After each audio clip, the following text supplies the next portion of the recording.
Emily and I have been married for 5 years. On my birthday, she was busy publicly declaring her love for her male secretary. The caption said, "No matter how many wrong turns we take, true love will always find its way." I liked and shared the post, and she deleted it right away. Then, in front of all our friends and her secretary Mario, she scolded me for not being able to take a joke. Before, I probably would have stormed into her office and beaten Mario until he couldn't even look after himself. But after everything she'd done, something inside me just shut down. I didn't care anymore. Yesterday was my birthday. I waited for her the whole night, but she never came home. She used to bring her friends over to celebrate with me, so I took the day off and cooked a whole table full of dishes. By 11:30, she still wasn't back. She didn't answer my calls or reply to any of my messages. Later, I saw a WeChat Moments post from Mario that we're out partying together. Looking at the food I'd made and the untouched birthday cake, I suddenly lost my appetite. Emily didn't return until the next morning. I was cleaning up when she walked in, acting as if she had completely forgotten it had been my birthday. "These are all made by you?" she asked. "Yeah," I said quietly. "Sorry, my friends dragged me out to a party last night. I totally forgot." Before, I would have asked how she could forget my birthday. But this time, I didn't feel like saying anything at all. While I kept cleaning, Emily frowned. "Don't bother cooking next time. I'm tired of eating this stuff all the time." Tired of the food? Or tired of me? "Oh, right. Richard, I brought you a gift," she added. I saw it. "Just leave it there." Whenever we fought, Emily would buy me something. It was our little unspoken rule. Once I accepted the gift, I wasn't allowed to stay angry. Seeing that I didn't open it, she took off my apron and smiled. "Birthday boy, go rest. I'll make you a bowl of longevity noodles." She pushed me into the living room and went into the kitchen. About 20 minutes later, I smelled something burning. Emily was still sitting at the table, laughing at something on her phone, so I went to turn off the stove myself. I remade the noodles using her recipe. When I brought them out, she had gone to the bathroom. Her phone lit up on the table. "EMI, I miss you so much. I had such a great time yesterday." "Did you?" Before I could even set the bowl down, she stormed out. "Who told you to look at my messages?" "I didn't. Emily shoved me aside. The bowl slipped from my hands, and the hot soup splashed over both of them, turning them red instantly. She glanced at my burns, snorted, and said she'd take me to the hospital. I wanted to refuse, but my hands hurt too much to drive, so I went with her. When I tried to sit in the passenger seat, she stopped me. "Sit in the back." As soon as I got in, I saw a sign taped to the passenger seat, "Reserved for baby Mario." Hanging from the rearview mirror was a framed photo of Emily hugging Mario. She noticed my silence and assumed I was upset about sitting in the back. "I just didn't want you struggling with the seat belt. Don't overthink it." I didn't answer. She caught my expression in the mirror, followed my gaze, and instantly went pale. That sign was just Mario joking around. Don't take it seriously. "Oh, and the photo frame too?" The car went quiet, except for the radio. "This was taken during a team-building event," she said. "Mario said I looked good in it, so he hung it up." "It does look good," I said casually, turning my face to the window. Through the mirror, I could see confusion in Emily's eyes. "Aren't you mad?" "Mad? Why would I be?" I thought about it. Not long ago, I would have been furious. I would have ripped the photo and the sticker off, thrown them out, and argued with Emily for hours. But now, I just didn't care anymore. To be honest, I barely cared about Emily at all these days. So why would I be jealous? "Can you drive faster? I've got a meeting after the doctor's appointment." She pressed the gas, and the car sped toward the hospital. We were only 2 intersections away when her phone rang. "I promise, I belong to you forever, tilde, tilde, tilde," Mario's custom ringtone. He was drunk, telling her he missed her, that his head hurt, and he just wanted to see her. When the call ended, Emily seemed to completely forget I was still in the car. At the next light, she turned right, heading straight toward Mario's apartment. The car screeched to a stop downstairs. She quickly grabbed some medicine from the glove box, shot me a casual glance, and said, "I left a contract upstairs. I'll just grab it real quick." Then she locked the car and jogged inside. I waited and waited. 2 full hours passed. My hands were blistered, burning, throbbing, and my chest felt tight with frustration. I felt sick. Finally, I pulled out the emergency window breaker on my keychain. Crack! The glass shattered. The security guard rushed over at the sound, saw my swollen, blistered hands and me struggling to climb out, and panicked. He helped me out immediately and called an ambulance. After the doctors treated the burns, I finally got home around 9 that night. Emily wasn't there. She hadn't even called. I was starving, but with both hands wrapped in thick bandages like some kind of clumsy robot, all I could do was order takeout. Half an hour later, just as I started eating, Emily walked in. She glanced at the food and said, "You only ordered one? What am I supposed to eat? You didn't say you were coming back for dinner." She knew my hands were injured, but even when I wasn't eating, for the past 5 years, more than 800 days, I always made sure she had dinner waiting no matter how late she came home. There was always a hot meal on the table, usually her favorites. When I didn't answer, she frowned. "Why is the car window broken? Do you know how embarrassing that looked in front of my client?"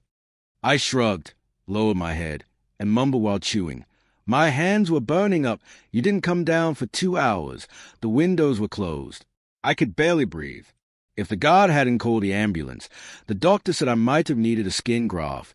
Emily froze for a moment, finally realizing how badly I was hurt.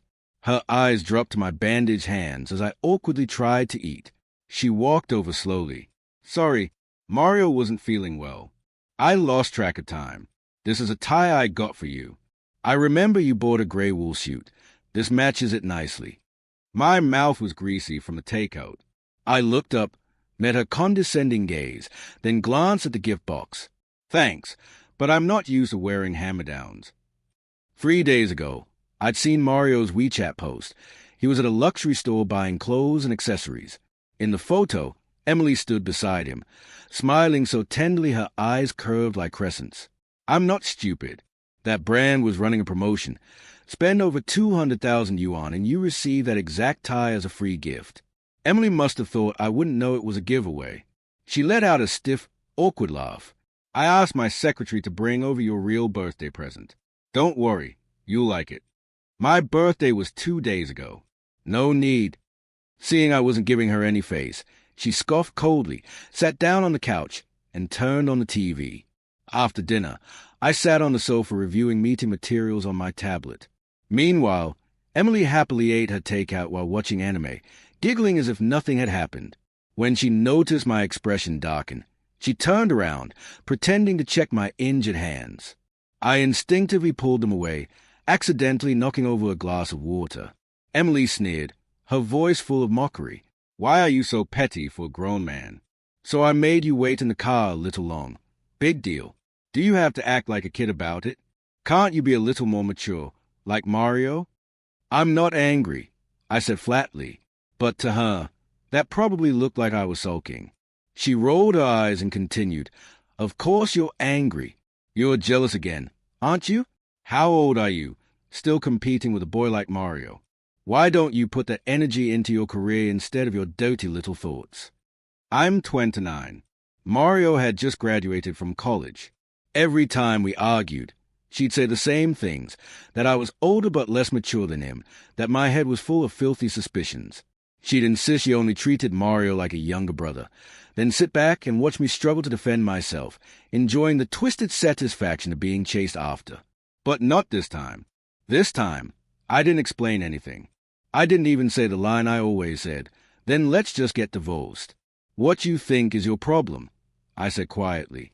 I set down the tablet, stood up, slung my bag over my shoulder, and walked toward the door, ready to leave his cold, empty home just to get some air. In the past, whenever we slept in separate rooms or when I stormed out to crash at an internet cafe, Emily never stopped me. But this time, she followed me all the way to the elevator, pressing her hand against the door to block me. "It's so late. Where are you going?" "I made something up on the spot. There's a project at work. My team's pulling an all-nighter to meet the deadline. I can't just sleep at home while they're grinding. Can I?" Then I gently brushed her hand aside, and the elevator door slid shut. The moment I stepped out of the apartment complex, I called my buddy Samuel. Back when I was with Emily, she never let me hang out with friends. She said they were all bad influences, useless people who would only drag me down. And to avoid upsetting her, I stayed home every time. Samuel sounded half-shocked when he picked up. Well, if it isn't Richard. What miracle brought you back to life? Midnight snack? Whoa, who are you and what have you done with Richard? I'm serious. You in or not? If you're inviting me, I'm definitely in. An hour later, we met at the old barbecue place we used to go to back in college. Only this time, he brought 2 more people along. The 4 of us had been college roommates. Same dorm, same campus, same late-night instant noodles. After graduation, we all stayed in the same city. So what's the occasion? How come you're out for a midnight snack? Your wife finally let you off a leash? From now on, I'm free anytime you call. For real? Absolutely. Can't drink because of the injury, so cheers with soda instead. Come on, bottoms up. They could tell something was wrong, so they didn't push. We talked about everything. The old days, graduation, work. It had been years since we'd all hung out, and the night buzzed with laughter. My phone lit up suddenly. 2 WeChat messages from Emily. When I didn't respond, Samuel raised an eyebrow. Bro, your wife's blowing up your phone and you're just ignoring her.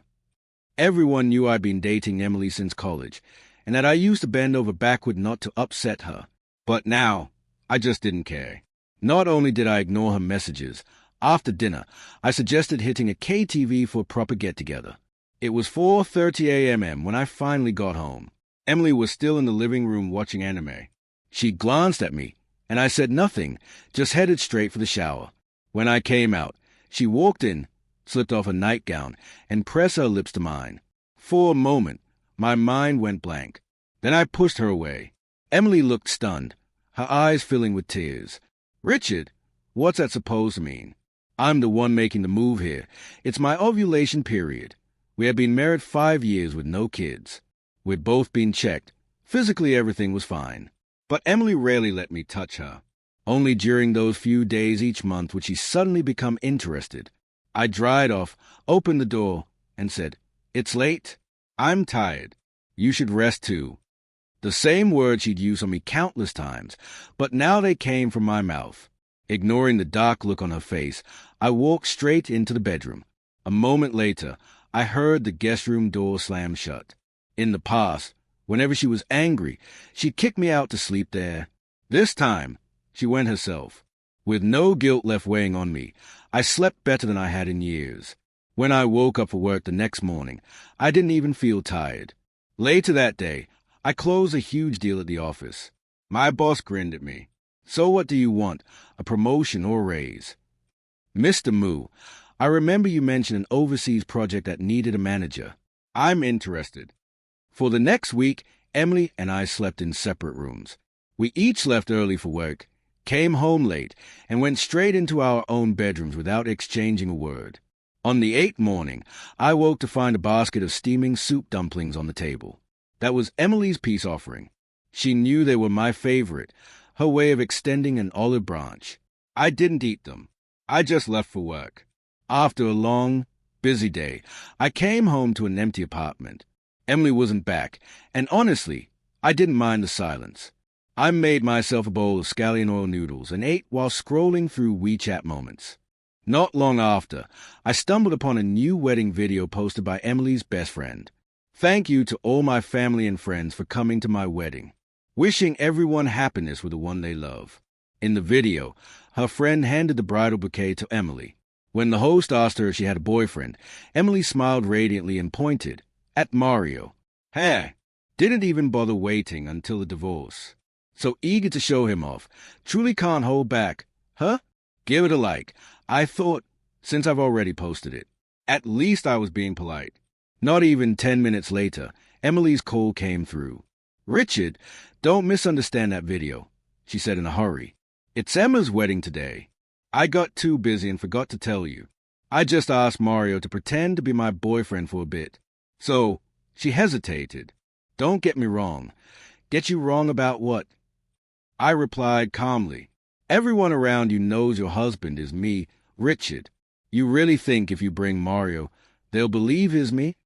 I continued, you can lie to me if you want, but don't end up lying to yourself too. It's not like that. Please don't be angry. Her words confused me. Why would I be angry? You're not angry. No, I didn't want to continue this pointless conversation. I'm eating. Nothing important, I said, and hung up before she could answer. Moments later, she sent a message. I'll pick you up after work tomorrow. Emma wants to have dinner with us to celebrate her marriage. I didn't reply. After eating, I went straight to bed. Without needing to worry about Emily anymore, my evenings finally belonged to me. My overall condition improved a lot. Recently, I'd been doing so well at work that even my boss wanted me to lead an overseas project. But I told him I needed to wait. Wait until I got divorced. The next day, Emily was waiting downstairs at my company in her Porsche. Instinctively, I opened the front passenger door, only to find Mario sitting there. Richard, going to dinner together, he said, his tone dripping with provocation. Sorry to interrupt your date, I replied with a faint smile, then opened the back door and got in. Emily frowned slightly at my words. Throughout the drive, she kept glancing at me through the rearview mirror, trying awkwardly to start conversations about my day. I brushed her off with a few vague answers and closed my eyes to rest. When we got out, she tugged at my arm. Are you very tired? Oh, just busy with work, I said casually and walked ahead without waiting for her. She sighed quietly and followed behind. As soon as we entered the private room, Emma rushed up with exaggerated enthusiasm. Oh, Richard, you not coming to my wedding was literally the only flaw in my perfect day. Come, sit. Emma had helped Emily cover up for her countless times before. Tonight's dinner was probably no exception. No need to be so polite, I smiled. If anything, I owe you my congratulations. I'm really sorry. If I'd known you were getting married, I definitely would have come. Emma, congratulations on your marriage. Emily chimed in. Let's all toast Emma together. Just as I was about to refuse, Emma glanced at my hands. No need, she said quickly. Richard's hand is injured. He probably can't drink. I'll just take the sentiment. Only then did she notice the bandages wrapped around them. Her face turned bright red from embarrassment. After we sat down, Emily sat next to me and began serving me food. Seeing that, Mario hurriedly moved to sit on her other side, jealousy flickering in his eyes. Dinner continued without much incident, aside from Mario's occasional attempts to assert his presence. Emma, however, seemed genuinely surprised by my calm demeanor. In the past, I never hesitated to call her out whenever she helped Emily deceive me, and I always made a scene. But this time, I even joked with her, making her laugh until she said, Next time, dinner's on me. I never realized you were actually this funny, Richard. Just as the dinner was in full swing, the restaurant owner knocked on the door, stepped inside, and asked if everything was to our liking. Then, casually, he added, Miss Emily, shall we deduct tonight's bill from the membership card you and Mr. Mario have on file? The lively private room instantly fell silent. Everyone's eyes subtly shifted toward me. Just take it from the card, I said with a faint smile. Emma just got married. I didn't even give her a gift. I can't let the bride pay for dinner too. Then I smiled, stood up, and excused myself to the restroom. Emily hurried out after me, her tone unusually anxious. Richard, we had a lot of client dinners here for work. Since we always come to this place, Mario and I just made a membership card together. Don't get the wrong idea. I shook my head. Do I really look that petty to you? Without waiting for her response, I walked straight into the restroom. When I returned, everyone was taking turns toasting Mario. Emily was standing protectively in front of him, drinking glass after glass for him like a mother hen guarding her chick. Old memories suddenly surged back. Around this exact time last year, we'd been in the same private room. Her friends had taken turns pressuring me to drink. Halfway through, a sharp pain stabbed through my stomach, but Emily didn't even look at me. Instead, she mocked, A grown man can't handle a little alcohol? Stop pretending. You're ruining the fun. Then she actually joined those so-called friends and helped them hold me down, forcing one glass after another into my hands. When dinner finally ended, My face was as pale as a corpse. I collapsed to the floor and vomited a mouthful of dark red blood before being rushed to the hospital. The doctor said I had an alcohol allergy and that, since I barely ate properly, the excessive drinking caused a gastric perforation. Emily looked at me lying weakly in the hospital bed, and instead of showing a shred of concern, she scolded me. "You're pathetic. Who gets a stomach perforation from a few drinks? You embarrass me in front of everyone. Useless, absolutely useless." That bitter memory sent a wave of anger crashing through me. Without a single word, I turned around and left the dinner early. When I got home and sat down, Emily burst in a moment later, slamming the door open, fury blazing in her eyes. "Richard, are you insane? You just left without saying a word? It was supposed to be a celebration for Emma's wedding, but you had to ruin the whole mood, didn't you?" I stayed silent, head lowered. She slammed her keys onto the table with a loud clack. "If you hate my friend so much, then fine, let's get a divorce." This was the third time Emily had brought up divorce. The first time was right after Mario became her assistant. I'd seen how close they were and, in anger, poured a drink over him.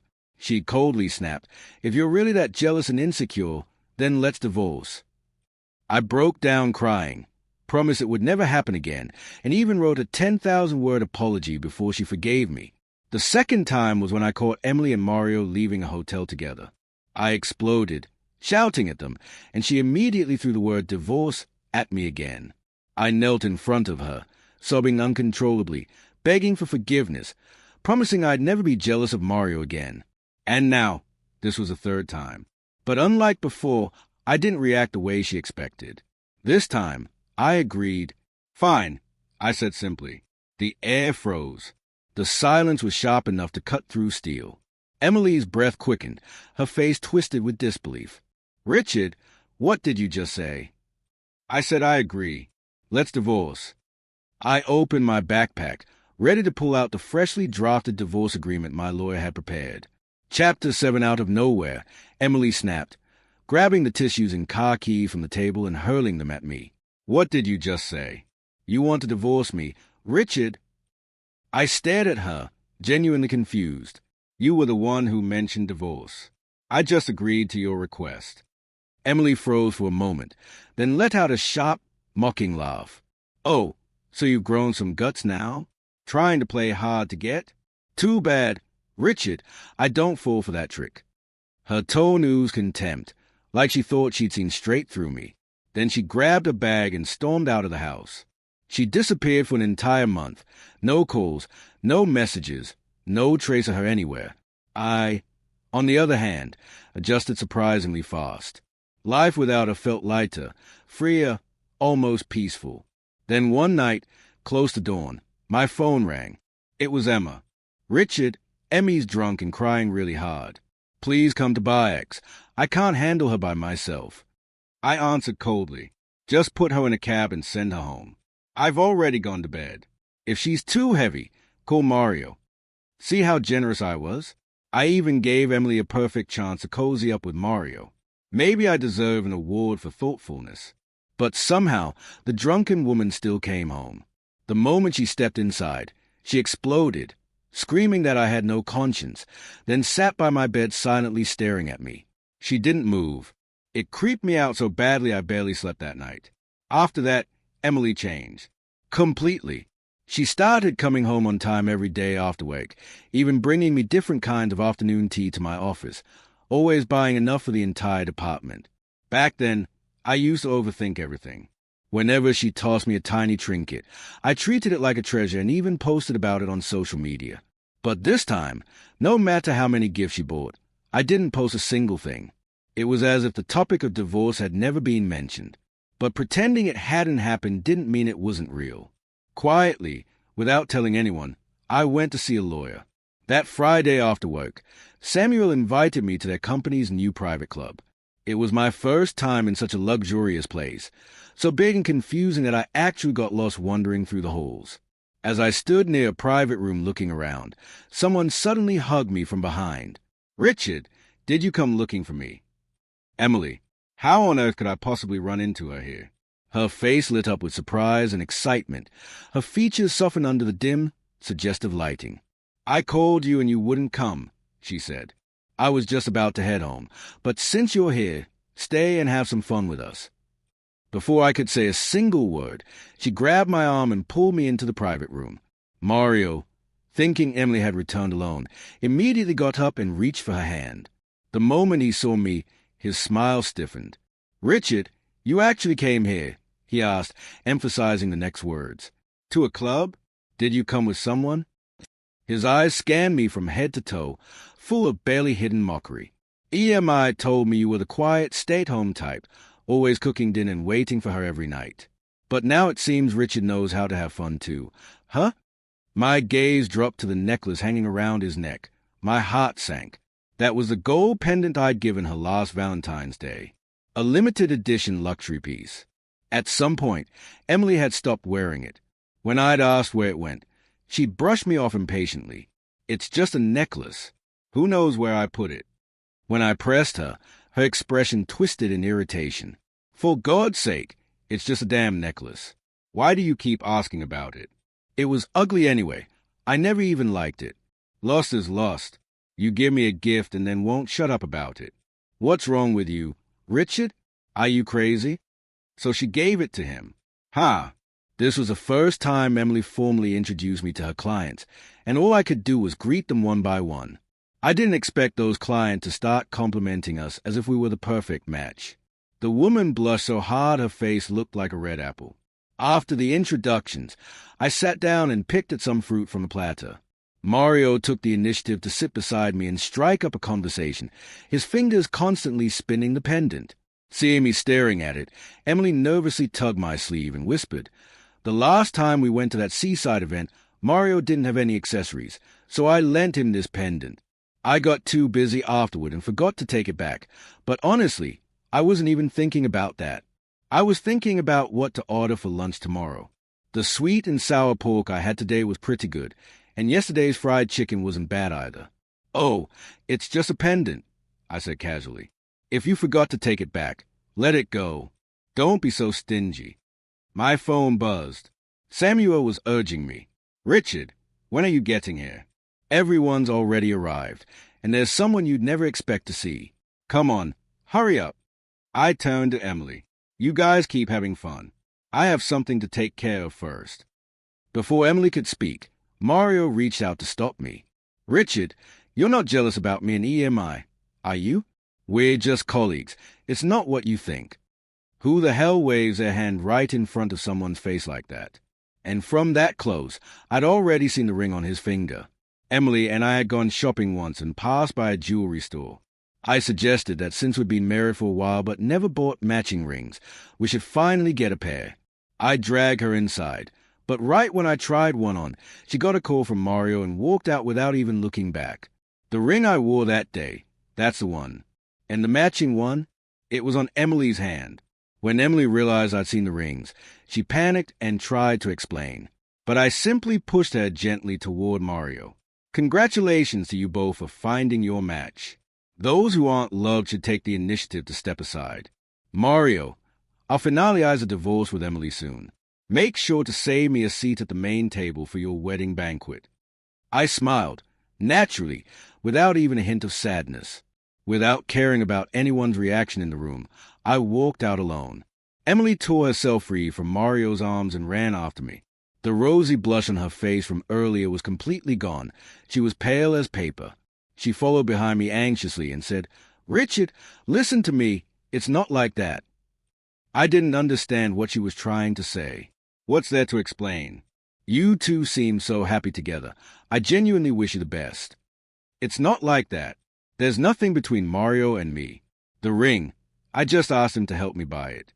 I didn't know he bought one for himself, too. If you don't like it, I'll throw it away." Then she yanked the ring off her finger and hurled it as hard as she could. People passing by stopped and stayed, whispering about her dramatic outburst. I frowned. "Emily, you're an adult.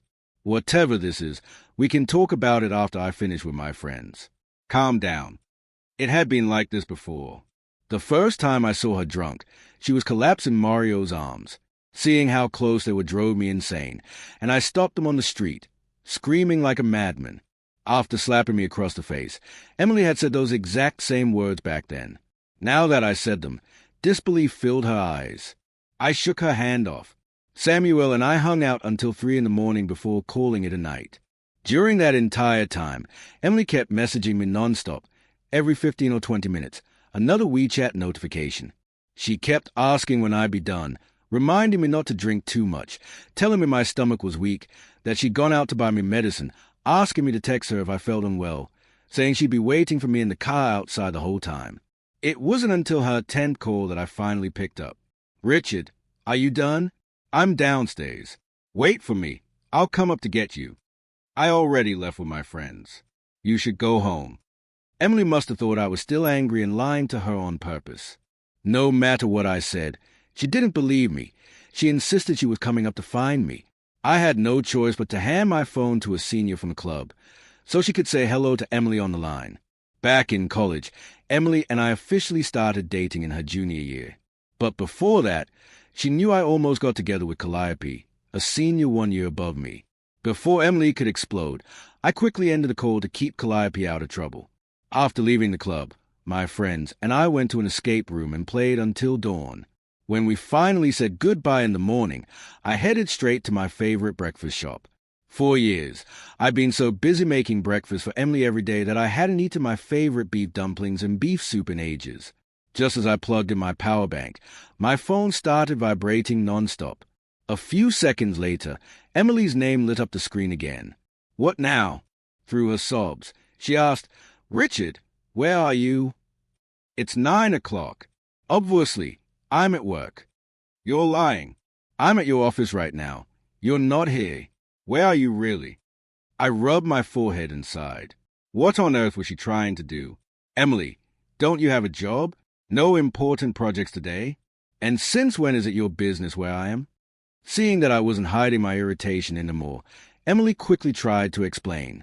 "No, Richard, I just wanted to pick you up. Can we go home and talk, please?" I thought about it. I was planning to head home after breakfast anyway, so I might as well get a ride. At the breakfast shop. "Which breakfast shop?" "Wait, I know. Richard, just wait for me." She actually remembered which breakfast shop I liked. It didn't take long for her to arrive. When I went to open the back door, she quickly leaned over and opened the front passenger door instead. "Sit in the front." As soon as I got in, I noticed the photo frame was gone, and the sticker had been peeled off too. That! I threw it away. Don't misunderstand. Richard, it was just for fun. Nothing more. Please don't. It doesn't matter. Emily suddenly slammed on the brakes and turned to stare at me. "What did you say?" "I said I don't care what between you and Mario, so you don't need to explain." After a sleepless night, I closed my eyes, not wanting to say another word, and she knew I wasn't lying. When we got home, I was so exhausted I went straight to bed. I didn't wake up until noon. When I opened the door, I saw Emily had made scallion braised pork ribs and noodles with scallion oil. I called Mom to ask how to make it. "Try it and tell me if it's good," she said, sounding hopeful. I looked at her expectant face, then at the overcooked, almost burnt rib sitting on the plate. I let out a cold laugh, picked up a rib with my chopsticks, and threw it at her. Under her shocked gaze, I snapped, "You call this scallion braised pork ribs? Are you trying to poison me?" Emily didn't even look at the stains on her clothes. She just burst into tears, saying it was her first time making it. But around this same time last year, she came home drunk. Mario had been the one to bring her back, and she said she wanted to eat the scallion braised ribs I made. After I cooked them for her, she took one bite and said, "This tastes awful. I really don't understand what kind of person could like this." Then she spat the food out and dumped the rest into the trash. And she did that only because Mario had casually said, "You two seem really close." Just because she caught a hint of loneliness in Mario's eyes, she chose to hurt me. And right at that moment, Mario happened to call, said he'd been hit by a car, was all alone, and the only person he could think of was Emily. "Richard, Mario just graduated. He doesn't have any friends in this city. I'll just go check on him and come right back," she said. "When I get back, we can celebrate your birthday properly. Okay? Let's go to that restaurant on the Po, the one you said you wanted to try before." Her act of being both righteous and pitiful made me sick. Before she could reach for my hand, I pulled away immediately. Got it. See you tonight. Hearing me agree, she sighed in relief, grabbed her car keys, and rushed out. She didn't even wait for the elevator. She ran straight down the fire stairs. The moment she left, I started packing my things. I didn't own much, just one suitcase and a backpack. I placed the only 3 gifts she had ever given me on the table beside the divorce agreement and the property settlement our lawyer had prepared. My signature was already on them. Standing at the doorway, I took one last look at the home I had lived in for years. After I told Emily about the divorce, she completely lost it, calling me nonstop. And when she finally rushed home and saw every trace of me gone, she broke down crying. But I knew Emily too well. She had always been cold by nature. Within just 3 months, she let go of the past completely and stopped pretending. She and Mario no longer hid their relationship. They were openly affectionate in front of everyone. Their social media pages instantly became a shrine to their public displays of affection, showing off their love without restraint. 3 months after I moved out, I finally felt alive again, no longer the numb, lost person I had been for years. No more waking up early to make her breakfast. I could finally live by my own schedule, my own habits, my own choices, without constantly trying to please her, only to be told I wasn't doing things right. No more jealousy. No more overthinking. I started enjoying both my work and my life. Before long, the company decided to promote me. I was being transferred to head our branch office in France. One evening, my senior Calliope and Samuel organized a farewell dinner for me at a Western restaurant. We were having a great time when, to my utter disbelief, I ran into Emily and Mario there. She spotted me instantly, walked over, and grabbed my arm, trying to drag me outside. Thankfully, Calliope stepped in right away and blocked her, giving me a chance to pull free. Emily, what the hell are you doing? Before she could answer, Mario pointed at me furiously and yelled, Richard, Emmy's been so good to you, and you're here cheating on her with this woman? Don't forget, you two aren't even divorced yet. At his words, Emily exploded like a lit fuse. She grabbed her purse and hurled it straight at Calliope. You bitch! Seducing my husband? Don't you have any shame? After Calliope was hit, I immediately pulled her behind me and warned Emily to stop making a scene. Mario tried to jump in again, but I couldn't hold back anymore. I stepped forward and slapped him twice across the face. You filthy bastard. A secretary who managed to climb all the way into the boss's bed. I'm just having dinner with friends, and you call that cheating? But what about you spending every day with my wife? What do you call that? Mario clearly hadn't expected me to hit him. He clutched his face and fell to the floor. Richard, you actually hit Mario for her? Do you like this woman? Yes, I like her. I thought that after hearing me say that, Emily would finally give up, but her reaction completely stunned me. You're lying. How long are you going to keep this up? I know you're just trying to make me angry. Let's go home. I'll pretend none of this ever happened. Come on, let's go home. Before she could finish, I took Calliope's hand and interlocked my fingers with Hayes, raising our hands together. Emily froze mid-sentence. She couldn't understand how someone who had loved her so deeply, so faithfully for so many years, could suddenly stop caring altogether. Mario scrambled up from the floor in a panic and tried to comfort her, wrapping an arm around her shoulders. But Emily shoved him so hard that he fell again. Ignoring Mario's cries of pain as he clutched his arm, she stood there sobbing uncontrollably, tears streaming down her face. After a few minutes, she finally began to calm down. Richard, I understand now. I know how you feel. I was wrong. I'm sorry. Let's go home. Please? I promise I'll never do it again. You'd better sign the divorce papers soon. I'm leaving the country. If you don't sign within a week, I'll have my lawyer file for divorce in court. With that, I took Calliope's hand and walked out of the restaurant. My friends, seeing us leave, quietly dispersed. Calliope walked beside me, blushing as I continued to hold her hand without letting go. Finally, she gathered her courage and asked softly, What do you mean by this? Oh, Calliope, I think I like you. Was that a confession? Yes, I like you. A week later, as expected, Emily still hadn't signed the papers. I gave full authority to my lawyer to handle the divorce, then left for France with Calliope. 2 months later, my lawyer informed me that everything had been finalized. I was officially single. After the divorce, Emily fell apart. Mario no longer received her affection. After all, he had only ever been her amusement, even though he was the one who took it seriously. Eventually, Emily fired Mario. She believed that if it weren't for him, I would never have left her. After firing him, she even sent people to rough him up. Meanwhile, Calliope and I built a good life in Paris. The work environment in France was relaxed, and our project was running smoothly. It felt like my life had finally gotten back on track. Everything was moving in the right direction. Then one day, Samuel called. He told me that after being beaten by Emily's people, Mario didn't leave the city. Instead, he spent every day waiting for her downstairs at her office. One rainy day, he hit her with his car. The crash left Emily paralyzed from the waist down. Mario was arrested immediately afterward. In a cafe in Paris, I got down on one knee. "Calliope, will you marry me?" "I will,"